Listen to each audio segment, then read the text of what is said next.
වස්සාන ධර්ම දේශනා යම් දේ පිළිබඳව මනසට කේන්ති යන ස්වභාවයක් ඇති වෙන්න පුළුවන්. නමුත් හැම වෙලාවෙම ඒවා කතාබස් කරලා විසඳා ගත යුතු දේ මිස කොයි වෙලාවකවත් බිරිඳ පරම්පරාවේ දේවල් කියලා හරි අම්මගේ තාත්තගේ දිරිඳුකම කියලා හරි දේපල නැති එක කියලා හරි එහෙම නැත්නම් තිබිච්ච පොඩි අඩුපාඩුවක් කියලා හරි මේවා කියලා නිඳා කරන්න අපහාස කරන්න උපහාස කරන්න අවමානයට ලක් කරන්න ගියොත් විවාහ ජීවිතය එතනින්ම බිඳ වැටීම ආරම්භ වෙනවා. මේ මිනිස්සයත් එක්ක ඉන්න බෑ. මෙයා මාව තක්සේරු කරන්නේ මට හැමතිස්සෙම කරන්නේ අගෞරව කරන්නේ. මං කවදාවත් මේ වගේ අගෞරවයක් මගේ නිවස මගේ අම්මගෙන් තාත්තගෙන් ලැබුවේ නැහැ. ඒ නිසා මෙයත් එක්ක ඉන්නවට වඩා හොඳයි ගෙදර යන එක. මෙතන දුක් විඳින්න ඕනේ. මෙන්න මේ තැනට බිරිඳක් එන්නේ ස්වාමියාගේ අදූපදර්ශී අත්නෝමතික හිතුවක්කාරී බව නිසා. ඒ නිසා ස්වාමියේ තම බිරිඳට කිසි විටකත් නින්දා අපහාස නොකළ යුතුයි. දිනපතා නවතම ධර්ම දේශනා ශ්‍රවණය කිරීමට වස්සාන ධර්ම දේශනා අපගේ YouTube නාලිකාව දැන්ම subscribe කරන්න. බෙල් අයිකනය ක්ලික් කරන්න.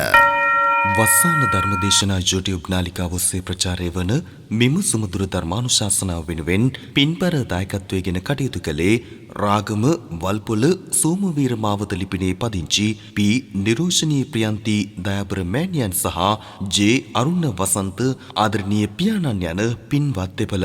එම දෙපළගේ ප්‍රධාන අරමුණ වන්නේ ජුනි මාස 26 වන දින උපන්දිනය සමරන දිහිණි සෙදාරා දහම්දි දිනියට නිදුක් නිරෝගී සුබ උපන්දිනයකට හා අධ්‍යාපන කටයුතු සාර්ථක වීම පිණිස ධර්ම දානමය පින්කමක් සිදු කිරීමයි. අද දේශකයන්න් වහන්සේ අතිපූජනීය මාලිම්බඩ පඤ්ඤාසාර ස්වාමීන් වහන්සේ අවසරයි අපේ හාමුදුරුවනේ.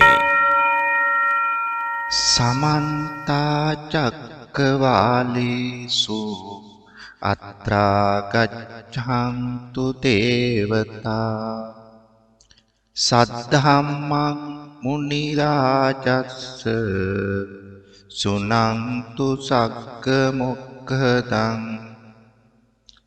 ධම්ම ශ්‍රවණ කාලෝ වයං බදන්තා ධම්ම ශ්‍රවණ කාලෝ වයං බදන්තා ධම්ම ශ්‍රවණ කාලෝ අයං බදන්තා. නමෝ තස්ස භගවතු අරහතු සම්මා සම්බුද්දස්ස. නමෝ තස්ස භගවතු අරහතු සම්මා සම්බුද්දස්ස. නමෝ තස්ස භගවතු අරහතු සම්මා සම්බුද්දස්ස. සම්මානනාය අනවමානනාය අනතිචරියාය ඉස්සරිය වස්සක්කේන අලංකාරානුපදානේන. ගරුතර මහා සංඝරත්නයේ අවසරයි ශ්‍රද්ධාවන්ත පින්වතුනි, මේ උතුම් ධර්ම දානමය පින්කමෙහි පුණ්‍යවන්ත වූ දායකත්වයෙන් කටයුතු කරන්නේ රාගම වල්පොල සෝමවීර මාවත ලිපිනේ පදිංචි පී නිරෝෂණී ප්‍රියන්ති මාව සහ ජේ අරුණ වසන්ත පියා යන දෙමාපියන් විසින්. මේ දෙමාපියන්ගේ අරමුණු පරමාර්ථ අතර තියෙනවා විශේෂ ආශිර්වාද කිරීම. ඒ නිසා අපි ධර්ම දේශනාව අවසානයේදී ඒ සියල්ල සඳහන් කළ ආශිර්වාද කරමු. එතෙක් බුදු බණ පදයකට අවධානය යොමු කරමු පින්වතුනි.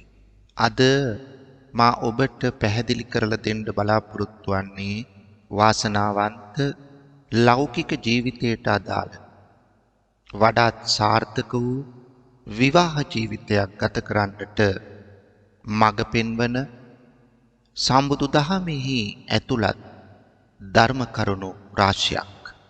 කෙනෙකුගේ ලෞකික ජීවිතයේ සාර්ථකත්වයකින් තොරව පින්වතුනි ලෝකෝත්තර ජීවිතයක් පිළිබඳව හිතන්න බෑ.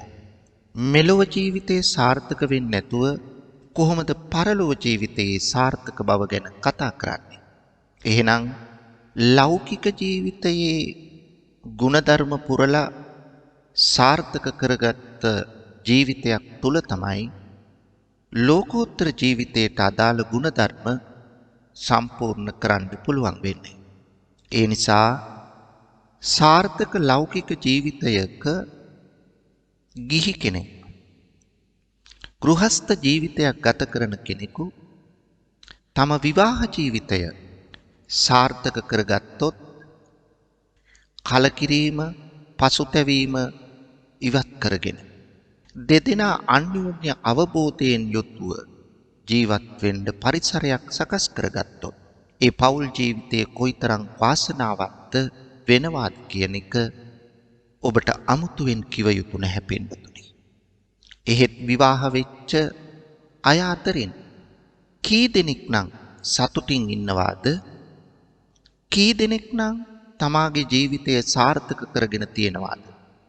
කී දෙනෙක් විවාහ ජීවිතය තුළ කලකිරීම, පසුතැවීම තමන් විවාහ නොවුණා නම් කියන තැනට සිතුවිලි ඇති කර ගනිමින් කී දෙනෙක් අසරණව මේ සමාජ ජීවත් වෙනවද? විවාහ වෙච්ච නිසා ඔහේ ජීවිතය ගත කරනවා සමහරු මේ මිනිස්සයගෙන් මං කවද්ද වෙන් වෙන්නේ කියා හිතා ඉන්න පිරිස් කොච්චර ඉන්නවද? එහෙම නැතුව දෙදෙනා අතරේ අවබෝධය, විශ්වාසය, සතුට පවතින ආකාරයට ජීවිතය ගෙවිය හැකිනම් මොනතරම් සුන්දර පෞල් ජීවිතයක් එතන නිර්මාණය වෙනවද? ඒ නිසා පින්වතුනි අපි සලකල බලමු. ඔබට ප්‍රශ්න මතු කරමින් මා ඒවාට පිළිතුරු දෙන්නම් ධර්මානුකූලව. ඔබ ජීවිතයේ අත්දැකීම් ලැබපු අය විවාහ වෙලා ඔබ හිතන්න මේ හාමුදුරුවෝ කියන කරුණු මගේ ජීවිතය තුළ ඇත්ත නේද? මේව සිද්ධ වුණාද නොවුණාද? මේව හදාගත්ත නම් අපි දෙන්න අද සතුටින් ඉන්නව නේද? ඇත්තටම විවාහය අපි හඳුනාගත්තද? එහෙනම් මෙන්න මේ කරුණු පිළිබඳව හොඳින් අහන්න, ශ්‍රවණය කරන්න, ඔබේ ජීවිතයට අදාළ කරුණු ටික මේ අරගෙන අඩුපාඩු හදාගෙන වාසනාවන්ත පෞල් ජීවිතයකට යන්න ඔබ උත්සාහ කරන්න. පින්වතුනි, මා මෙහෙම ඇහුවොත්, විවාහ වෙච්ච ඔබෙන් ඇහුවොත් මම විවාහය කියන්නේ කුමක්ද කියලා, ඔබ දෙන උත්තරේ මොකද්ද? අපි අහවල් කාලේ සම්බන්ධයක් ඇති කරගත්තා. ඒ නිසා අපි විවාහ වුණා. නෑදෑයෝ කට්ටිය දෙමාපියන් එකතු වෙලා දවසක් නියම කරගෙන නැකත් බලලා එදා අපි මේ ලියාපදිංචි කළා. දැන් අපිට විවාහ සහතිකයක් තියෙනවා. ඒ නිසා අපි දෙන්න විවාහ වෙලා. නැත්තම් අපි දෙන්න දැන හඳුනගෙන ටික කලකින් ගෙදරින් විරුද්ධ වෙද්දී අපි දෙන්න හොර රහසෙන් දෙන්න කතා වෙලා ගෙදරින් ගියා. සමහරව හිතනවා මේක විවාහය කියලා. සමහරව හිතන්නේ ලියාපදිංචිය විවාහය කියලා. සමහරව හිතන්නේ ගන්න උත්සවයේ සාර්ථකව විශාල ලෙස ගත්තොත් තමන්ගේ තියෙන ඉඩකඩම් ගේ දොර උගස් තියලා උත්සවයේ ගත්තාම ලෝකෙට පේන්න ඒක තමයි විවාහය කියලා. ගන්න පින්තූර ටික, එදාට අඳින ඇඳුම, ඒ වගේම කරන වීඩියෝව හොඳට කරගත්තොත් ඇති. කොච්චර ණය උනත් කමක් නැහැ. මේ වගේ අදහස් ඔබ තුල ඇති වුණාද නැද්ද? විවාහ වෙච්ච දවසේ ඉඳලා ණය ගෙවා ගන්න බැරුව තමන්ගේ තිබිච්ච කනකර ආභරණ උකස් කර නැවතත් ප්‍රපාතයට ඇද වැටිලා විවාහ ජීවිතේ එයින්ම කඩාකප්පල් කරගෙන දෙන්නා රණ්ඩු සරුවල් ඇති කරගෙන නැවතත් ගෙවල් වලට ගියාද? ඒ නිසා හොඳින් අවබෝධ කරගන්න. ඔය කියන දේවල්ද විවාහය කියන්නේ. නැත්තම් පෝරුවට නග්ගවලා එදාට නූල් පටක් අරගෙන සුළඟිලි දෙක එකතු කරලා ගැට ගන්න. කෙන්ඩියකින් අතපැන්වක් කරන. චාරිත්‍ර වාරිත්‍ර ගොඩක් කරන. පොල් ගෙඩියක් පලන. පිළි අන්දවන. විවිධ දේවල් සිද්ධ කරන. නෑදෑයෝ එකතු වෙලා. මුදුමාරු කරගන්න. මෙවැනි දේ සිද්ධ කරන. පින්නතුනි මේ ඔක්කොම චාරිත්‍ර වෙද්දී ඔබ විවාහය හඳුනාගත්තාද? එහෙනම් මොකක්ද විවාහය කියන්නේ? විවාහය කියලා කියන්නේ පුරුෂයෙක් හා කාන්තාවක් අතරේ ගොඩනැගෙන මානසික සම්බන්ධයටයි. මේ මානසික සම්බන්ධය නැතුව මොනතරම් කායික බැඳීම් ඇති වුණත් මොනතරම් දෙන්න එකතු කරලා නූල් පොටවල් නෙවෙයි දෙන්න එකතු කළා කඹයකින් ගැට ගැහුවත් වැඩක් තියනවද? දෙදෙනා අතරේ අන්‍යෝන්‍ය අවබෝධයෙන් මානසික සම්බන්ධය ගොඩනගා ගන්නේ නැත්තම් ඒ නිසා ඇති කරගන්නා මානසික සම්බන්ධය තමයි විවාහය කියලා කියන්නේ. හොඳින් තේරුම් ගන්න. පින්නතුනි අතේ ඇඟිලි 5ක් තියෙනවා. නමුත් මංගල මුද්ද දාන්න තෝරගන්නේ මේ ඇඟිලි 5න් විශේෂ වූ ඇඟිල්ලක්. පුරුෂයාගේ වේවා කාන්තාවගේ වේවා දෙදෙනාගේ තෝරා ගන්නයත් වල මොන ඇඟිල්ලද? වෙදගිල්ල. ඒකට විශේෂ නමක් වෙදගිල්ල. ඇයි වෙදගිල්ල තෝරගන්නේ අනිත් ඇඟිලි නැතුව? පින්නතුනි වෙදගිල්ල තෝරගන්නේ මේ ඇඟිල්ල හදවතට සම්බන්ධයක් තියෙනවා අනිත් ඇඟිලි වලට වඩා. ඒ නිසා මෙතන සංකේතවත් කරන්නේ හදවත් දෙකක් එකතු කිරීමයි. මේ හදවත් දෙකක් එකතු කරන්න හදවත හඳුන ගන්න ඕනේ. එහෙනම් දෙදෙනාගේ අත්වල මුද්ද පළඳින්නේ වෙදගිල්ල. ඒට හේතුව හදවත් දෙකක් එකතු කරන නිසායි. ඇයි මුද්ද රවුමට හදන්නේ? ඔබ මෙච්චර දවසක් හිතුවද? මුද්ද රවුමට හදන්නේ ඇයි? ඇඟිල්ල රවුම් නිසා. හොඳට ඔබේ ඇඟිල්ල අල්ලලා බලන්න එක අතකින් අනිත් අතේ වෙදගිල්ල අල්ලලා බලන්න. ඕනම ඇඟිල්ලක් කමක් නැහැ. අල්ලලා බලන්න රවුම්ද කියලා? නැහැ. ඇඟිල්ල ඇත්තටම රවුම් නැහැ, හතරස්. එහෙනම් මුද්ද රවුමට හදන්නේ ඇයි? ඇඟිල්ල රවුම් නිසා නෙවෙයි. හොඳට තේරුම් ගන්න. විවාහ වෙන්නේ ආපහු නවතින්න නෙවෙයි මගදී. විවාහ වෙන්නේ ජීවිතාන්තය දක්වා නොනැවතී ගමන් කරන්නයි. ඒ නිසා මුද්දේ නැවතින්නේ නැහැ. කරකැවිල්ල බැලුවොත් මුද්දේ නැවතින්නේ නැහැ. ඒ නිසා නොනැවතින ජීවිතයක්. මගදී නතර නොවන ජීවිතයක්. මගදී දෙන්න ඩිවෝස් වෙලා වෙන් වෙලා යන ජීවිතයක් ගොඩනගා ගන්න නෙවෙයි විවාහ වෙන්නේ. ඒ නිසා මේ සැලකිල්ලෙන් කරන්න ඕන හිතුවක්කාරී ලෙස නෙවෙයි කල්පනාවෙන් දුරදක්නා බවකින් කරන්න ඕන කියන්නේ ඒකයි. මේක රණින් හදන්න පටන් ගත්තේ පසු කාලයේදී. මුද්ද හදන්න පටන් ගත්තේ රණින්.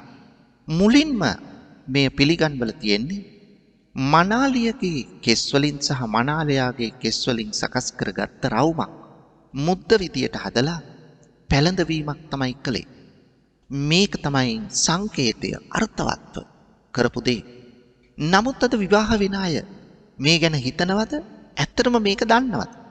මේවා නිකන් චාරිත්‍ර විදියට සිද්ධ කරන බවට පත් වෙලා තියෙනවා. බලන්න. අනිත් මුදු වගේ නෙමෙයි. වැඩි ඩෙකරේෂන් නෑනේ මංගල මුද්දට. අද නම් කොටලා නමේ මුලාකුරු කොටලා සමහර වෙලාවට මේවට මැණික් අල්ලලා සමහර අය හදන අය ඉන්නවා. නමුත් පින්වතුනි මංගල මුද්ද හදන්නේ චාම්ලෙසයි. ඒ නිසා ඒක මහා අර්ථයක් තියෙන දෙයක්. ඒ නිසා විවාහය හොඳින් හඳුනා ගන්න ඕන. මේ කරන චාරිත්‍ර හොඳින් හඳුනා ගන්න ඕන. අන්න එතකොට තමයි අපි දෙන්න අද ඉඳලා අන්‍යෝන්‍ය අවබෝධයෙන් මේ ගමන යන්න ඕන. අඩුපාඩු තියෙන්න පුළුවන්. මේ ලෝකයේ එක වගේ චරිත දෙකක් මුණ ගැහෙන්නේ නැහැ. සමහරු කියනවා මගේ අදහස් වගේමයි ඔයාගේ අදහස්. බැලූ බැල්මට එහෙම පේන්න පුළුවන්. පළවෙනි දවසේ දෙවෙනි දවසේ කතා කරනකොට එහෙම දැනෙන්න පුළුවන්. හොඳට හිතට ගන්න. පින්වතුනි මේ ලෝකයේ සමාන චරිත දෙකක් නැහැ. අපි එක එක්කිනාගේ චරිත එකිනෙකට වෙනස්. රාග චරිත, දේශ චරිත, මෝහ චරිත, සද්ධා චරිත, බුද්ධි චරිත, විතක්ක චරිත කියලා චරිත 6ක් තියෙනවා. ඒ නිසා මේ චරිත ලක්ෂණ 6ම එක පුද්ගලයෙකුගේ තියෙන අතර වැඩියෙන් ප්‍රදර්ශනය වන චරිත ලක්ෂණ අනුව ඔහුට නමක් දෙන ඔබට තියෙන්නේ රාග චරිතයක්. ඔබට තියෙන්නේ දේශ චරිතයක් කියලා. මේ ආදී වශයෙන් මතක් කරලා දෙන්න. ඒ නිසා පින්නතුනි ලෝකයේ සමාන අදහස් ඇති දෙන්නෙක් අපට මුණ ගැහින්නේ නැති බව ඔබ වටහා ගන්න ඕනේ. ඒ නිසා තමයි කේන්දරේ බලන්න. සමහරු කියනවා මොන බොරුවක්ද? කේන්දර අවශ්‍ය නැහැ. මේක වැඩක් නැති දෙයක්. ඔව්. පින්නතුනි කේන්දරේ අවශ්‍ය නැහැ ලෝකෝත්තර ජීවිතේට. දන් දෙන්න නැකත් ඕනද? ඕනේ නැහැ. සීල් රකින්න නැකත් ඕනද? අවශ්‍ය නැහැ. භාවනාව පටන් ගන්න නැකතක් ඕනද? අවශ්‍ය නැහැ. ලෝකෝත්තර ජීවිතයේ කිසිවකට නැකත් අවශ්‍ය නැහැ. එහෙනම් නැකත් අභිභවායන් එවැනි දේ මිත්‍යාවක් ලෙස පසෙකට දමා ඉදිරියට යෑම ලෝකෝත්තර දිවිය තුල තියෙනවා. මොකද ලෞකිකත්වය ඉක්මවා ගිය තැනකටයි ලෝකෝත්තර කියන තැන අපි හඳුනාගන්නේ. ඒ වුණාට ලෞකික ජීවිතය තුළ අපි දන්නවා සිද්ධාර්ථ බෝසතාණන් වහන්සේගේ එදා බ්‍රාහ්මණ සංකල්පය අනුව නම් තිබීමක් කළා. මේ නම් තැබීමේ විශේෂ උත්සවයක් කළා. බමුණන් එදා එකට එකතු වෙලා සිද්ධාර්ථ නම තියන් 108 දෙනෙක් එකතු වුණා. ශරීර ලක්ෂණ බලලා සමහර අය කොණ්ඩඤ්ඤ වගේ අය කිව්වේ මේ කුමාරයා අනාගතේ බුද්ධත්වය අවබෝධය ලබනවයි කියලා. ඒ නිසා ලෞකිකත්වයට නැකතක් ගත්තට වරදක් නැහැ. මේකට කෙනෙක් විරුද්ධ වෙන්න පුළුවන්. හාමුදුරුවෝ මොකද්ද ඔය කියන්නේ කියලා. නමුත් ලෞකිකත්වයට ගැටලුවක් නැහැ. ලෝකෝත්තර තත්ත්වයට නැකත් අවශ්‍ය නැහැ. ඒ නිසා ලෞකික ජීවිතයක් ගත කරන කෙනෙකුට අපි කියනවා ඔබ උපන් වෙලාව හරිනම් ඒ වෙලාවට අනුව ඔබ දෙදෙනාගේ කේන්ද්‍ර දෙක එකට ගලපා බලන්න. එහි පොරොන්දම් කියලා කොටසක් තියෙනවා. ඒ පොරොන්දම් බලන්නේ අර ලෝකිමා කිව්වා සමාන චරිත නැහැ කියලා. සමාන චරිත නැති නිසා ඒ ඇති චරිත යම් ප්‍රමාණයක් ගලපා ගන්නට, ඒ චරිත ලක්ෂණ ගලපා ගන්නටයි මෙතනදී කියන්නේ ඔබේ කේන්ද්‍ර දෙක ගලපලා බලන්න. හැබැයි මේක බොරුකාරයෙකුට කියලා බලලා වැඩක් නැහැ. හරියට ඒ පිළිබඳ අවබෝධයක් තියෙන කෙනෙකුට ඕන කියලා බලන්න. කෙනෙක් කියා හාමුදුරුවෝම කිව්වට අපි විවාහ වුණේ කේන්දර බලලා නෙවෙයි. අපට කේන්දර ඇත්තෙත් නැහැ. අපි මේ යසට ඉන්නේ. ඔව්. එහෙමත් ඉන්න පුළුවන්. ඒ ඇයි? ඔවුන් දෙදෙනා කේන්දර නොබැලුවට ඔවුන්ගේ කේන්දර දෙක අරගෙන දැන් ගලපලා බැලුවොත් ඇත්ත වශයෙන්ම අර පොරොන්දම් වලින් වැඩි ප්‍රමාණයක් ගැලපෙනවා ඇති. ඒ නිසා තමයි ඒ දෙන්න ඉන්නේ. ඒ වුණාට දෙන්න අතරේ කවදාවත් එකම සමාන අදහස් ඇති වෙන්නේ නැහැ. ගැටුම් නැති විවාහ ජීවිත නැහැ. ගැටුම් තියෙනවා. හැම විවාහ ජීවිතේ සුවිශේෂී චරිතයක් හැර. ඒ නිසා මේ ගැටුම් අවම කරගන්නට තමයි අපි කේන්ද්‍රවල පොරොන්දම් ගලපලා යම් සමානකමක් ඇති කරගන්න උත්සාහ කරන්නේ. ඒ නිසා හි වරදක් නැහැ. විවාහ වෙච්ච දෙදෙනෙක් ගැටුම් අඩු කරගෙන වඩාත් සාර්ථක දිවියක් ගත කරන්නට බුදුරජාණන් වහන්සේ දෙන උපදේශය කුමක්ද? බුදුරජාණන් වහන්සේ මේ පිළිබඳව විවාහ ජීවිතය පිළිබඳව පින්වතුනි සූත්‍ර රාශියක කරුණු දක්වලා තියෙනවා. සිගාලෝවාද සූත්‍රය, පරාභව සූත්‍රය, සත්තබරියා සූත්‍රය, ඒ වගේම සංවාස සූත්‍රය, වත්තු සූත්‍රය, නකුල සූත්‍රය, සමජීව සූත්‍රය මේ වගේ සූත්‍ර රාශියක් තුල කරුණු දක්වලා තියෙනවා. අපි ඊට සරලව බලමු. සිගාලෝවාද සූත්‍රයේ පෙන්නනවා පින්නතුනි විවාහ වෙච්ච දෙදෙනා සාර්ථක සතුටු ජීවිතයක් ගත කරන්න. සතුටු සහගත ජීවිතයක් ගත කරන්න. ගැටුම් අඩු ජීවිතයක් ගත කරන්න නම් මෙන්න මේ යුතුයකම් ඉෂ්ට කරමින් කටයුතු කරන්න ඕන කියලා. මොනවද? ස්වාමි භාර්යා දෙදෙනා එකිනෙකාට මේ යුතුයකම් පහ බැගින් ඉෂ්ට කරන්න ඕන. මොනවද මේ යුතුයකම් හොඳින් බලන්න. ස්වාමියා බිරිඳට, බිරිඳ ස්වාමියාට යුතුයකම් පහක් ඉෂ්ට කරන්න ඕන. මොනෝද ඉෂ්ට කරන්න ඕන යුතුයකම්? සම්මානනාය, අනවමානනාය, අනතිචර්යාය, ඉස්සරිය වොස්සක්කේන අලංකාරානුප්පදානේන. මේව ඉෂ්ට කරන්න ඕන කවුද? ස්වාමියෙක් බිරිඳ. දැන් මේ තමන්ගේ නිවසට නැත්තම් තමන් වෙත කැඳවන තමන්ගේ බිරිඳ අන් වෙන කෙනෙකුගේ නෙවෙයි, තමන්ගේ. එතකොට ඇය මගේ ගෙදරට ආවයි, තමන්ගේ ගෙදරට ආවයි. තමන්ගේ දේපල පරිහරණය කරන. ඒ නිසා ඇයට වැඩි අයිතියක් නැත. ඇය පහත්. මං කියන විදියටම ඉන්න ඕනේ.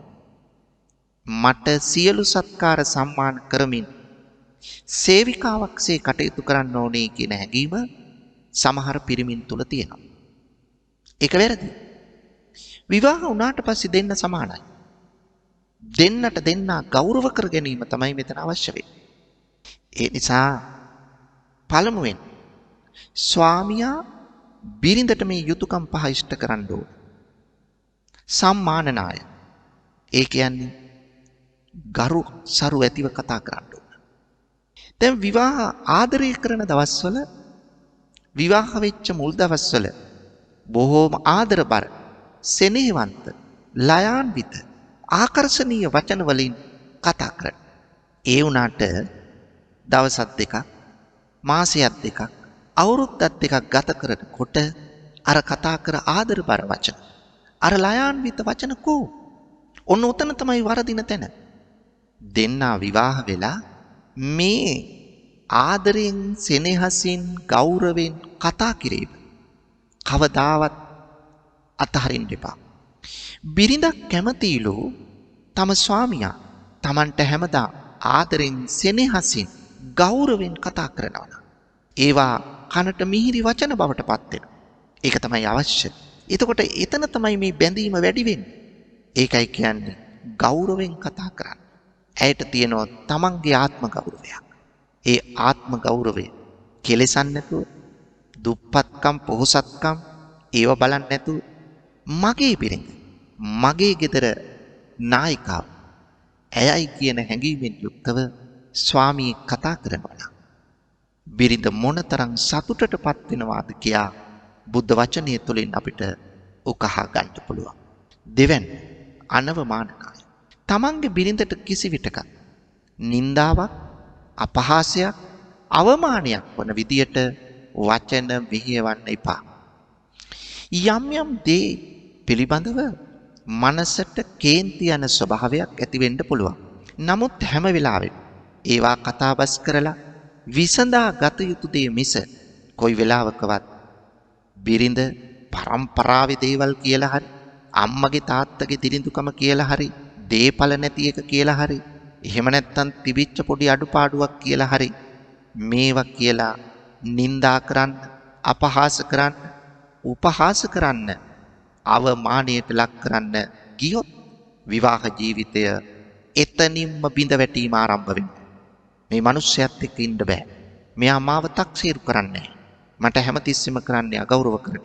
මං කවදාවත් මේ වගේ අගෞරවයක් මගේ නිවස, මගේ අම්මගෙන් තාත්තගෙන් ලැබුවේ නැහැ. ඒ නිසා මෙයත් එක්ක ඉන්නවට වඩා හොඳයි ගෙදර යන එක.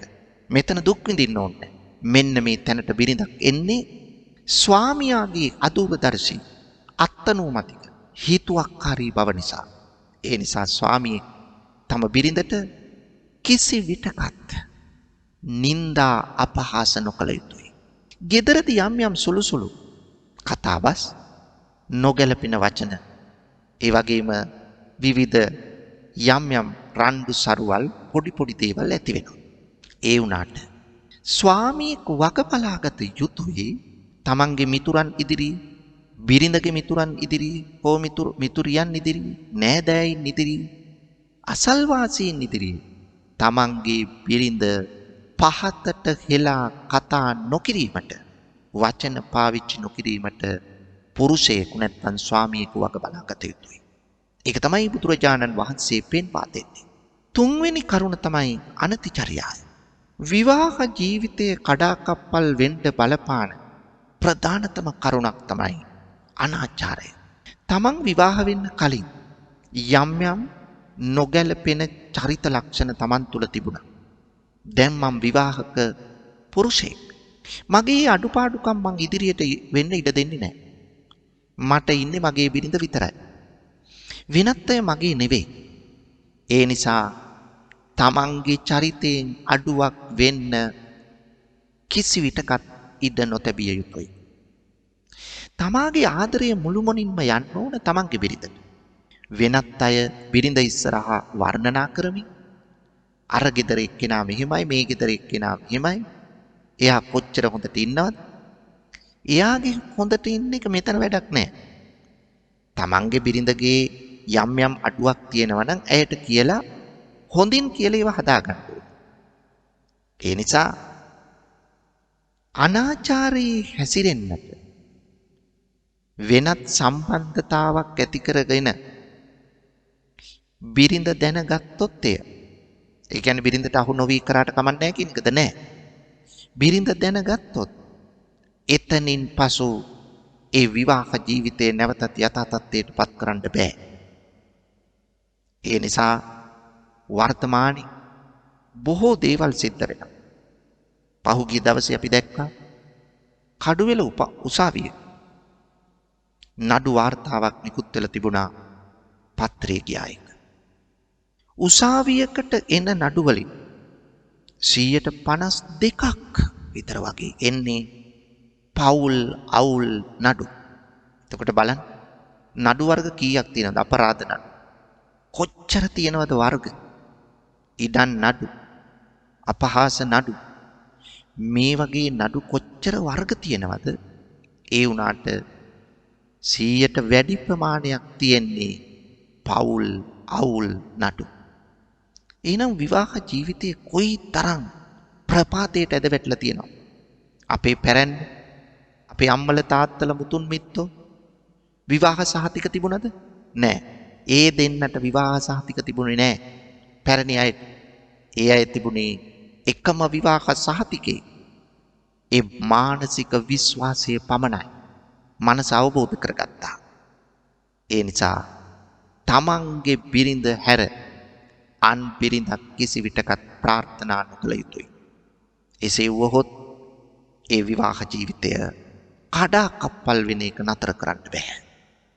ඒ නිසා ඍජු අවංක චරිතයකින් තමන්ගේ බිරිඳ මුල් කාලේ හොඳයි, ටික කලක් යනකොට ඇයගේ ලස්සන නෙවෙයි අවලස්සන පේන්නේ. ඇයගේ කතාවේ මිහිරි බව නෙවෙයි, ඇයගේ කතාවේ ගොරෝසු බව, රළු බව තමයි පේන්න පටන් ගන්න. ඇයගේ ඉරියව් එදා හැඩයි ලස්සනයි.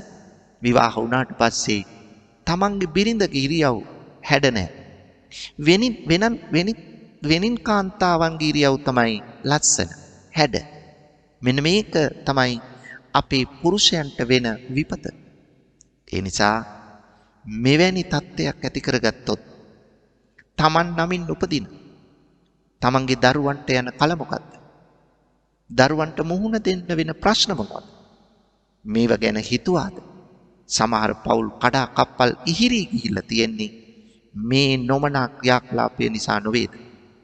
තම හැඟීම් පාලනය කරගත නොහැකිව වෙනත් කාන්තාවන්ගේ පහස ප්‍රාර්ථනා කරන නිසා මොනතරම් විනාශයන් පවුල් ජීවිතවලට සිද්ධ වෙලා තියෙනවද? ඒ නිසා මේන් සැලකිල්ලෙන් වෙන්විය යුතුමයි. ඒ නිසා අනාචාරී වෙන්නපා කියලා බුදුරජාණන් වහන්සේ පෙන්වා දෙනවා. හතරවෙනි කරුණ ඉස්සරිය වොස්සක් ගේන. ඉසුරු පවරා දෙන්න. බිරිඳක් නිවසට ආවට පස්සේ ඒ බිරිඳ තමාගෙන නිවසේ ඉසුරු පවරා දෙන්න කියන්නේ නිවසේ නායකත්වය ඇයට දෙන්න කියන එකයි. මොකද නායකත්වයේ අපේක්ෂාවෙන් තමයි විවාහ වුණු කාන්තාවක් අලුත් නිවසකට ඇවිල්ලා කටයුතු කරන්නේ. ඒ නිසා හැම වෙලාවෙම ඒ කාන්තාව තමන්ගේ ගෙදර නායකත්වයේ තිබුණේ නැහනේ. ගෙදරදී නායකය කවුද? අම්මයි තාත්තයි. දැන් අලුත් නිවසකට ඇවිල්ලා අන්නේ නිවසට ආවට පස්සේ එතන නායකත්වය දෙන්න ඕන තමන්ගේ බිරිඳට. පුරුෂයා නායකත්වයේ අරගෙන කටයුතු කරන්න ඕන නැහැ. ඒවට උපදෙස් දෙන එක වෙනම කතන්දරයක්. හැබැයි හැම වෙලාවෙම බිරිඳ ගේ කුස්සිය කොහොමද තියාගන්න ඕන? සාලේ කොහොමද තියාගන්න ඕන? නිදන කාමරේ කොහොමද තියාගන්න ඕන? මේවා පිළිබඳව දන්නේ බිරිඳක්. ඒ නිසා ඇයට තමයි මේ කටයුත්ත පවරන්න ඕන. මෙහිදී විශේෂයෙන් සැලකිලිමත් වෙන්න ඕන. බොහෝ තැන්වල සමහර වෙලාවට එක පුතා නම් ඉන්නේ. එහෙම නැත්නම් පුතාට නම් බාල පුතාට නම් ගෙදර ආයිද. අම්මා තාත්තා තවම ගෙදර ඉන්නේ. ඒ නිසා බිරිඳ අරගෙන ඉන්නේ මහ ගෙදරට.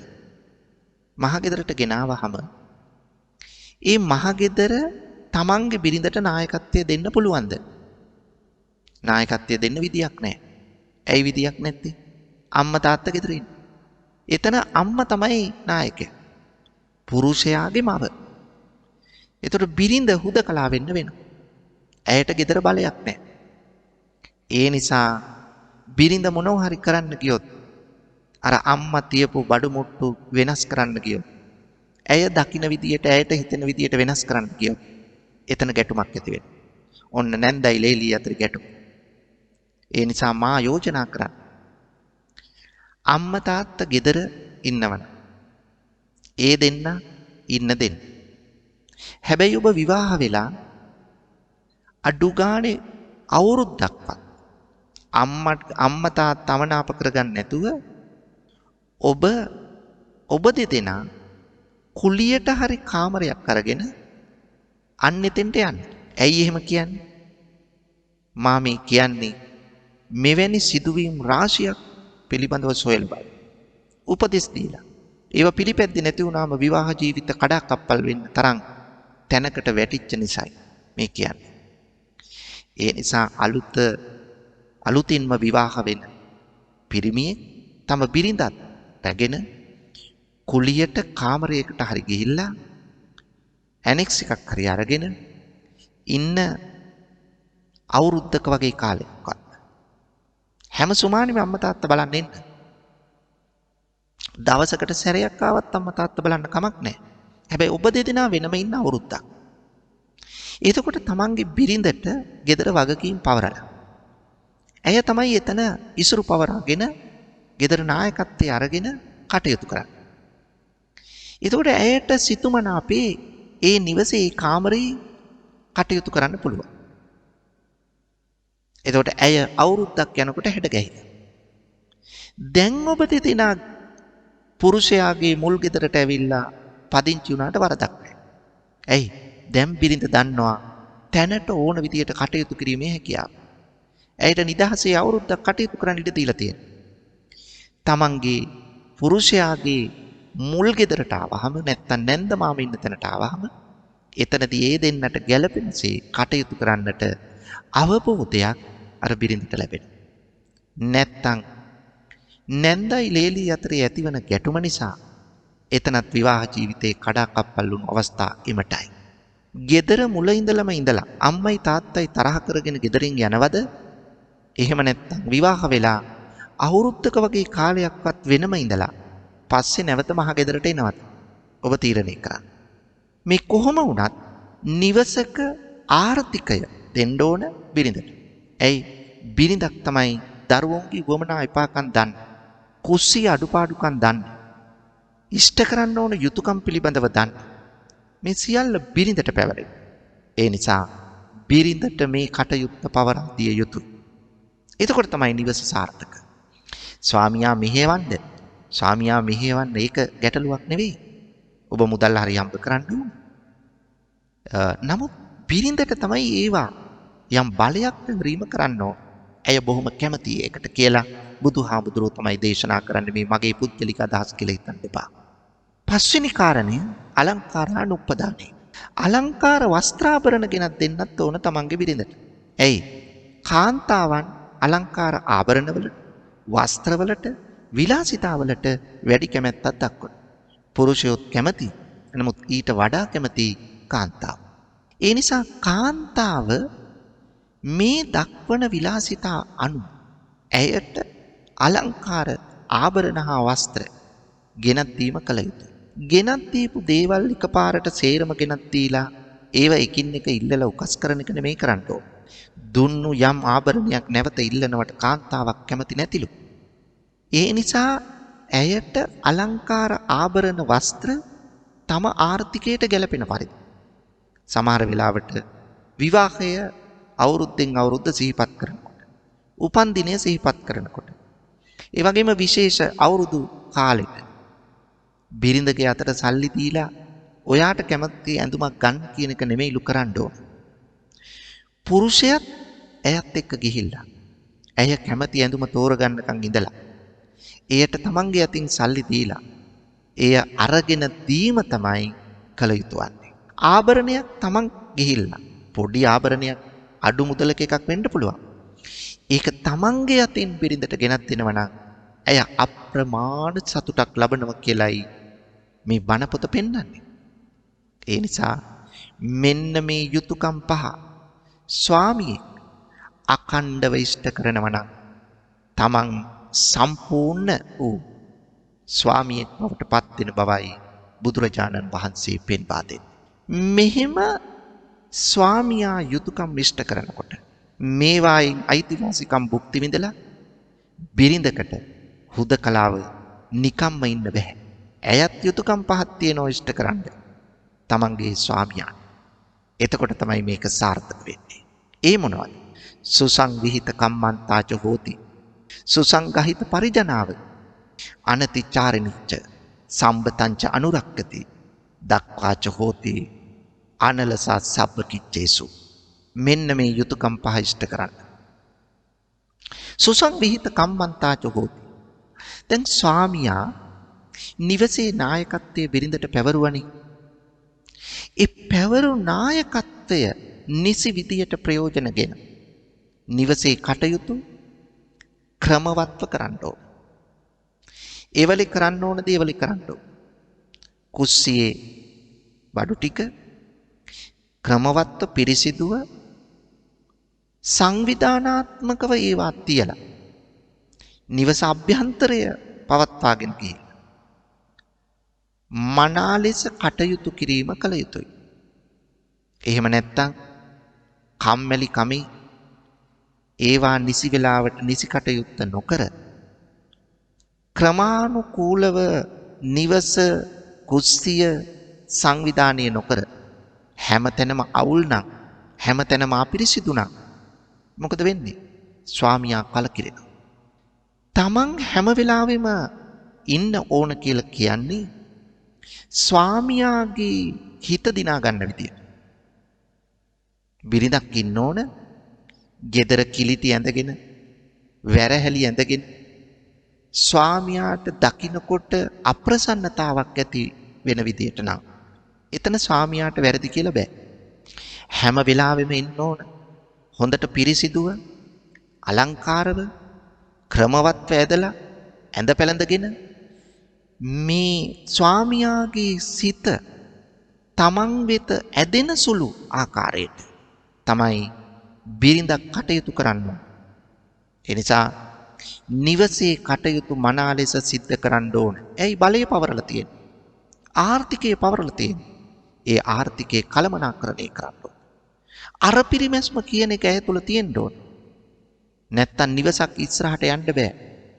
අපි දන්නෝ එදා අපේ අම්මලා කොයිතරම් කුස්සිය අර පිරිමැස්මෙන්ද කටයුතු කළේ.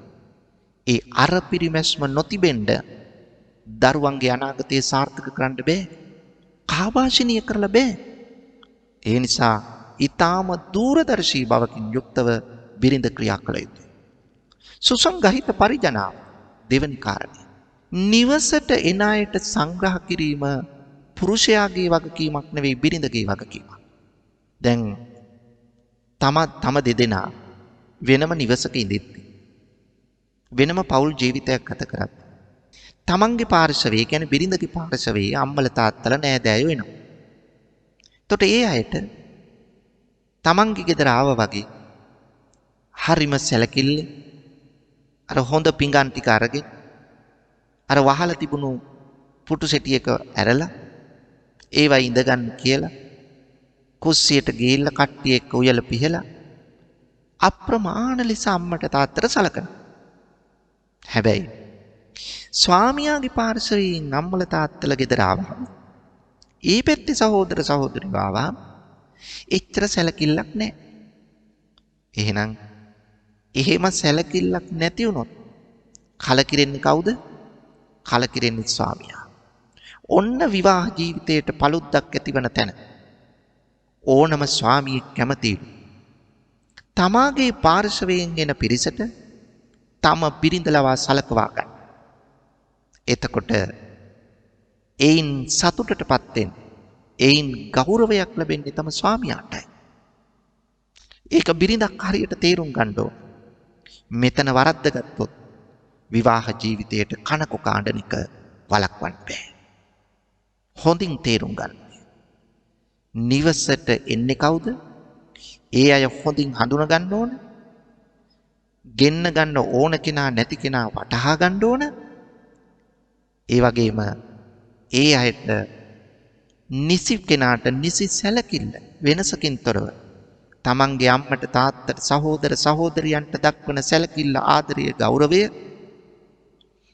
ස්වාමියාගේ පාර්ශවයෙන් එන අම්මට තාත්තට සහෝදර සහෝදරියන්ට දැක්විය යුතුමයි. ඒක බිරිඳගේ වගකීමක්. වෙනසක් අබමල් රේණුවක වෙනසක් පෙනෙන්නේ නැති වෙන්නට මේ කරන්න ඕන.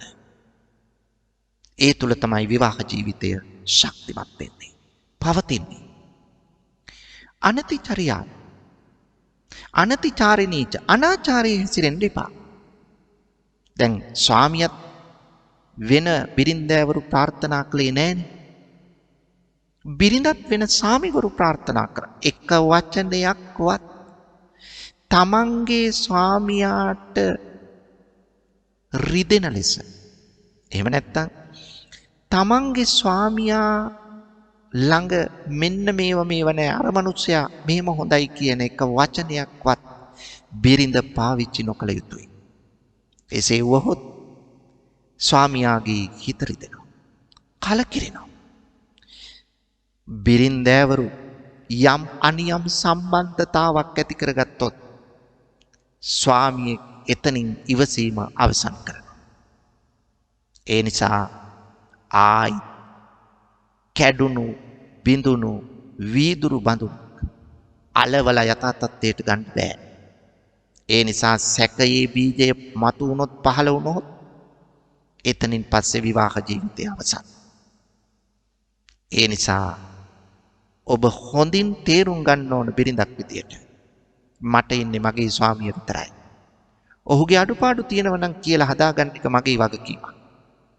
ඔහුට ගෞරවයෙන් සැලකිල්ලෙන් ඔහු තමයි මගේ එකම ගැලවුම්කරුවා කියන හිතන ආකාරයට වෙනත් පුරුෂයන් ප්‍රාර්ථනා නොකර ඒ පිළිබඳව බැල්මක්වත් ඇති කරගන්න නැතුව මේ බිරිඳ කටයුතු කරන්නේ නම් අන්න එතනදි තමයි මේ සාර්ථක විවාහ ජීවිතය පවත්වා ගන්න පුළුවන් වෙන්නේ.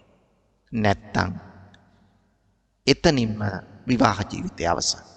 නැවතත් හදන්න බෑ. ඒක තේරුම් ගන්න ඕන. සම්බතංච අනුරක්කති. දැන් ස්වාමියා හරි හම්බ කරන. හරි හම්බ කරලා ගෙදර ගෙනත්. දැන් ගෙදර බිරිඳට නායකත්වයේ දුන්නනේ. ආර්ථිකයේ දුන්නනේ.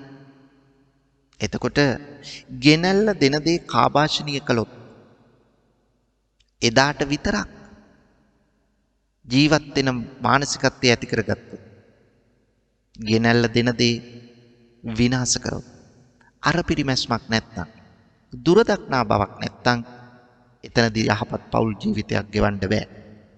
සමහර පෞල්වල ස්වාමියා එදිනෙදා හම්බ කරන මිනිස්සෙක් එදිනෙදා හම්බ කරන මෙයා ගෙනත් මේ සියලු දේ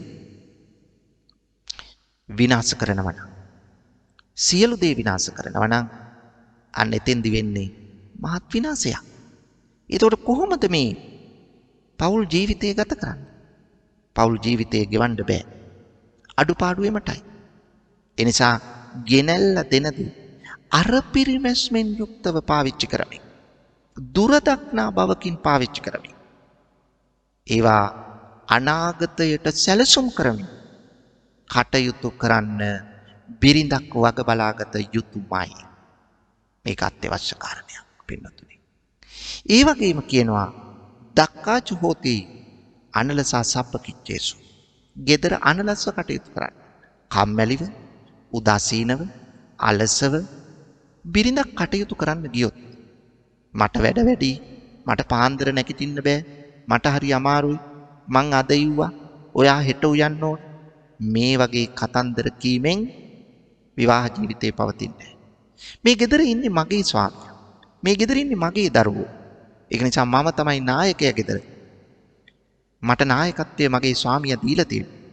එහෙනම් වැඩි වගකීමක් මං අරගෙන අමාරුකම් බලන්නේ නැතුව ගෙදර කටයුතු නිසි අයුරින් කරන්නට ඇය වග බලා ගන්න ඕන. එහෙම නොවුනොත් එතනින් මේ දෙදෙනා අතර ගැටුම් ඇති වෙන්න පටන් ගන්නවා. සමහර ස්වාමි බිරින්දෑවරු ස්වාමියා වැඩට ගිහිල්ලා එනකොට පිළිගන්නවද? නැහැ. ඇය ටීවී එක ඉස්සරහ වාඩි වෙනවා. ඒ නාට්‍ය බල එහෙම නැත්නම් ඒ වැඩසටහන බල ස්වාමියා එනකොට ඉස්සරහට ගිහිල්ලා පිළිගැනීමක් නැහැ.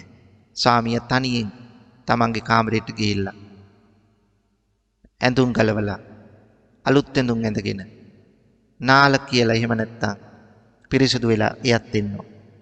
තේ එකක් හදලා දෙන්නේ නැහැ. පැය ගාණක් යනකම් තමන්ගේ වැඩේ ඉවර වෙයි. තමන් අර බලන නාට්‍ය ඉවර වෙනකම් ස්වාමියා පැත්තකට ඉන්නවා. මෙහෙම ගෙවල් වල බිරින්දෑවරු ඉන්නවා. ඒ නිසා වෙන්නේ විවාහ ජීවිතය වැඩක් නෑ. මම මෙච්චර හම්බ කරලා ගෙනත් දෙනු. මේ ගෑනු කෙනාට මොනව කළත් වැඩක් නෑ.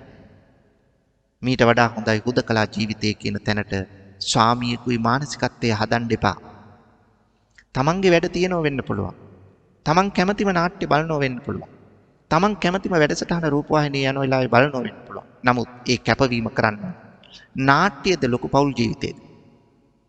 වැඩසටහනද ලොකු පෞල් ජීවිතේද? මෙන්න මේක තේරුම් ගන්න ඕන. තේරුම් අරගෙන අර ස්වාමියා එනකොට සියලු වැඩ අත්හැරලා දාලා තම ස්වාමියා ඉස්සරහට ගිහිල්ලා පිළි අරගෙන මුල් කාලේ පිළිගත්තා. දැන් තමයි ප්‍රශ්න. එහෙම බෑ. අන්න ඒක කරන්න. ඔහුගේ අතේ තියෙන දේවල් ටික අරගෙන පැත්තකින් තියලා වෙහෙස දොයාට අහලා විස්තර ඒ වගේම තේ එකක් හදලා ගෞරවයෙන් ගෙනල්ලා දුන්නොත් ස්වාමියා කොච්චර සතුටු වෙයිද? දෙදෙනා අතරේ බැඳීම කොච්චර වැඩි වෙයිද? මෙහෙම පෞල් ජීවිත තියෙනවා නම් මේ යුතුයකම් ඉෂ්ට කරනවා නම් මොනතරම් ලස්සන ජීවිතයක් ගත කරන්න පුළුවන් වෙයිද? මේක නෙමෙයිද අවශ්‍ය? මේකයි අවශ්‍ය. ඒ නිසා මෙන්න මෙය තේරුම් ගන්න බිරිඳක් කටයුතු කරන්න. අපි දන්නවා බුද්ධ කාලේ මේ වගේ සිද්ධි එමටයි. දවසක් ඔය නකුල මාතා නකුල පිතා මේ දෙන්න බුදුරජාණන් වහන්සේ ළඟට යනවා. මේ නකුල මාතා නකුල පිතා දෙන්න ගිහිල්ලා බුදුහාමුදුරන්ට කියනවා, ස්වාමීනි භාග්‍යවතුන් වහන්සේ අපි දෙන්න විවාහ වෙච්ච දවස් ඉඳලා කවදාවත් අපි එකිනෙකා රණ්ඩුනේ නැහැ.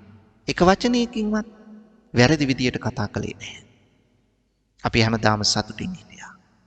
ස්වාමීනි අපි මේ භවයේ නෙවෙයි ලබන භවයේ ප්‍රාර්ථනා කරනවා අපි දෙන්නම අඹුසමියන් වේවා කියලා. ස්වාමීනි අපේ අදහස ඉෂ්ට වේද? මෙහෙම අහන්න. මෙහෙම ඇහුවාම බුදුරජාණන් වහන්සේ කියනවා ඔව්. ඔබ දෙදෙනාම අනාගතයේදී තඹුසැමියන් වෙනවා. හැබැයි මෙන්න මේ යුතුයකම් හතර ඉෂ්ට කරන්න ඕන දෙන්න අතර. මොනවද යුතුයකම් හතර? දෙන්න අතරේ තියෙන්න ඕන ශ්‍රද්ධා, සීල, ත්‍යාග, ප්‍රඥා කියන ගුණ හතර. මේ ගුණ හතර එකිනෙකා අතර ක්‍රියාත්මක වෙනවා නම් ශ්‍රද්ධාව කියන්නේ පැහැදීම. ස්වාමියා බිරිඳටත් බිරිඳ ස්වාමියාටත් පැහැදෙන්න. පැහැදීමෙන් කටයුතු කරන්න. ශ්‍රද්ධා. සීල ස්වාමියාත් බිරිඳත් දෙන්නාම ගුණවත් වෙන්න. දෙන්න අතරේ විශ්වාසය හොඳින් තියෙන්න ඕන. වැරදි නොකරන දෙදෙනෙක් වෙන්න ඕන. සීලය ආරක්ෂා කරනවා කියන්නේ ඒකයි. සීල් රකින්නවා නම් දෙන්න අතරේ කාම මිත්‍යාචාරයක් නැහැනේ. එතකොට දෙන්නාම විශ්වාසවන්තයි. ත්‍යාගවන්ත බව. දෙන්න වෙනුවෙන් කැප වෙන්න ඕන. යම් කැපකිරීම කරන්න සිද්ධ වෙනවා. ඒ කැපකිරීම නොකරොත් අනාගතේ ගොඩනගා ගන්න බැහැ. ප්‍රඥා දුරදක්නා බවකින් යුක්තව කටයුතු කරන්න. තැනට සුදුසු නුවණ තියෙනවා. විවිධ අය විවිධ දේවල් ලස්සනට ඉන්න දෙන්නේ දැක්කොත් විවිධ දේවල් කියලා බොරු කේලම් කියලා අන්න ඒයින් අර පෞල් කඩා කප්පල් කරන්න පුළුවන්. සැකමතු කරන්න පුළුවන්. ඒවට අහු වෙන්නේ නැතුව වඩාත් කල්පනාකාරීව ඔබ දෙදෙනා මේ ಗುಣධර්ම හතර දෙන්න අතරේ ඇති කරගත්තොත් සම සද්ධා, සම සීල, සම ත්‍යාග, සම ප්‍රඥා මේ හතර ඇති කරගත්තොත් වාසනාවන්ත ඊටාම හොඳ ජීවිතයක් ගත කරන්න පුළුවන්. ලබන භවයේත් ඔබ දෙදෙනාටම අඹුසැමියන් වශයෙන් මුණ ගැහෙන්න පුළුවන් කියලා බුදුරජාණන් වහන්සේ පෙන්වා දුන්නා. ඒ නිසා පින්වතුනි විවාහ ජීවිතය සම්බන්ධ තව කරුණු පැය ගාණක් කියන්න කරුණු තියෙනවා. ඒ තරම් සූත්‍ර රාශියක බුදුහාමුදුරුවෝ කරුණු දේශනා කළා. ඒ නිසා මේ කරුණු ටිකක් හරි ඔබේ ජීවිතයට එකතු කරගෙන ගැටුම් අඩු අවබෝධයෙන් යුතු විශ්වාසයේ රජයන වාසනාවන්ත යහපත් ජීවිතයක් ගත කරන්නට ආදර්ශ සම්පන්න පෞල් ජීවිතයක් ගොඩනගා ගන්නට ඔබ කටයුතු කරනවා නම් ඔබේ ජීවිතය සුඛිත මුදිත නොවන්නේද? සැප සතුට නොපවතින්නේද? ඒ නිසා එවැනි ජීවිතයක් ගත කරන්නට ඔබට නිසි අවබෝධය, නිසි දැනුවත්කම ඇති වේවායි මා ප්‍රාර්ථනා කරනවා. පින්වතුනි, මේ උතුම් ධර්ම දානමය පින්කමෙහි දායකත්වයෙන් කටයුතු කරන්නේ රාගම වල්පල සෝමවීර මාවත ලිපිනේ පදිංචි පී නිරෝෂණී ප්‍රියන්ති මව සහ ජේ අරුණ වසන්ත පියා මේ දෙමාපියන් විසින්. මේ දෙමාපියන්ගේ ප්‍රධාන අරමුණ තමයි ජුනි මාස 26 වන දින උපන් දිනය සමරන දිහිනි සේදරා දහම්ති දියණියට නිදුක් නිරෝගී සුබ උපන් දිනයක් වේවා. ඇයගේ අධ්‍යාපන කටයුතු ਸਰව ප්‍රකාරයෙන් සාර්ථක වේවා කියලා මේ අම්මා තාත්තා ප්‍රාර්ථනා කරනවා. අපිත් ප්‍රාර්ථනා කරමු මේ දියණියට සුබම සුබ උපන් දිනයක් වේවා. තුනුරුවන්ගේ ආශිර්වාදය දලදා හාමුදුරුවන්ගේ පිහිට ලැබේවා කියලා ප්‍රාර්ථනා කරනවා. ඒ වගේම තවත් අරමුණු අතරේ සඳහන් කරලා තියෙනවා සෙනුක සන දම්නේ මිනුක නිම්සර නිමේෂි නිශාලි මේ දූ දරුවන්ගේ අධ්‍යාපන කටයුතු සාර්ථක වීම පිණිසත් බුද්ධිය වර්ධනයටත් ධර්මාවබෝධය ලැබීමටත් මේ ධර්ම දානමය පින්කම හේතු වාසනා වේවා කියලා. ඊටාම වටින ප්‍රාර්ථනාවක්. දරුවන්ගේ බුද්ධි වර්ධනයට මේ හේතු වේවා කියලා සඳහන් කරලා තියෙනවා. කොයිතරම් වටින අදහසක්ද. ඒ වගේම ජුනි මාස 26 වෙනි දින උපන් දිනයේ සමරන රටවැසි සියලු දූ දරුවන්ට සුබම සුබ උපන් දිනයක් වේවා. මේ ධර්ම දානමය පින්කමෙන් ආශිර්වාද වේවා කියලා මේ දෙමාපියන් ප්‍රාර්ථනා කරන තමන්ගේ දරුවෝ වගේම රටේ දරුවෝ අපේ දරුවෝ කියලා හිතලා බලන්න කොච්චර වටින කාරුණික මෛත්‍රී සහගත අදහසක්ද. ඉතින් ඒ සියලු ප්‍රාර්ථනා ඒ ආකාරයෙන් තුනුරුවන්ගේ ගුණ බලයෙන් දලදා හාමුදුරුවන්ගේ පිහිටෙන් ඒ සියලු දරුවන්ට ආශිර්වාද වේවායි ප්‍රාර්ථනා කරනවා. ඒ වගේම වස්සාන ධර්මදේශනා කාර්ය මණ්ඩලයේ ගයාන් මහත්මයා ප්‍රදාන සියලු දිනාටත් නිදුක් නිරෝගී සුවය දීර්ඝායුෂ වේවා. මේ සත්ක්‍රියාවන් තව දුරටත් කරගෙන යන්නට ධෛර්ය ශක්තිය ලැබේවා කියලත් අපි ප්‍රාර්ථනා කරමු. ආකාශට්ටා ච බුම්මට්ටා දේවානාගා මහිත්‍තිකා පුඤ්ඤන්තං අනුමෝදිත්වා චිරං රක්ඛන්තු ලෝක සාසනං. ආකාශට්ටා ච බුම්මට්ටා දේවානාගා මහිත්‍තිකා පුඤ්ඤන්තං අනුමෝදිත්වා චිරං රක්ඛන්තු දේශනං. ආකාශට්ටා ච බුම්මට්ටා දේවානාගා මහිත්‍තිකා පුඤ්ඤන්තං අනුමෝදිත්වා චිරං රක්ඛන්තු මං පරන්ති. වස්සාන ධර්මදේශනා YouTube නාලිකාව ඔස්සේ ඔබ ඒ ශ්‍රවණය කළේ ජුනි මාස 26 වන දින සිය උපන්දිනය සමරන දිහිණි සෙදාරා දහම්දි දියණියට නිදුක් නිරෝගී සුබ උපන්දිනයකට හා අධ්‍යාපන කටයුතු සාර්ථක වීම පිණිස වස්සාන ධර්මදේශනා YouTube නාලිකාව ඔස්සේ සිදු කළ ධර්ම දානමය පින්කමයි. ඒ වෙනුවෙන් පින්පර දායකත්වයෙන් කටයුතු කළේ රාගම වල්පොල සෝමවීර මාවත ලිපිණේ පදිංචි පී නිරෝෂණීය ප්‍රියන්ති මහත්මිය සහ ජේ අරුණ වසන්ත මහත්මයා යන පින්වත් දෙමාපියන් දෙපළයි. සිදු කරගත්තා වූ ධර්ම දානමය කුසලයේ ආනුභාවයේ බලයෙන් එම පින්වත් පිරිසට වහවහාම චතුරාර්ය සත්‍ය අවබෝධයේ පිණිසම මෙම ධර්ම දේශනාව හේතු වාසනා වේවා. එමෙන්ම අද දේශකයන්න් වහන්සේ වන අතිපූජනීය මාලිම්බට පඤ්ඤාසාර ස්වාමීන් වහන්සේටත් සිදු කළා වූ ධර්ම දානමය කුසලයේ ආනුභාවයේ බලයෙන් සුඛපටිපදාවෙන් ප්‍රාර්ථනීය බෝධියකින් නිවන් අවබෝධයේ පිණිසම මෙම ධර්ම දානය හේතු වාසනා වේවා. ධම්මසු ඔබ සැමට සම්මා සම්බුදු සරණයි. ඔබටත් වස්සාන ධර්මදේශනා YouTube නාලිකාව ඔස්සේ දායකත්ව ධර්මදේශනාවක් ප්‍රචාරය කර ගැනීමට අවශ්‍ය නම් දැන්ම කතා කරන්න 071 57 57 13 දුරකථන අංකයට 071 57 57 13 දුරකථන අංකයට WhatsApp, Viber, email මගින් දැන්ම කතා කර ඔබේ දායකත්ව ධර්මදේශනාව දැන්ම වෙන් කරවා ගන්න. ධම්මසූබ සැමට සම්මා සම්බුදු සරණයි. දිනපතා නවතම ධර්මදේශනා ශ්‍රවණය කිරීමට වස්සාන ධර්මදේශනා අපගේ YouTube නාලිකාව දැන්ම subscribe කරන්න. බෙල් අයිකනය ක්ලික් කරන්න.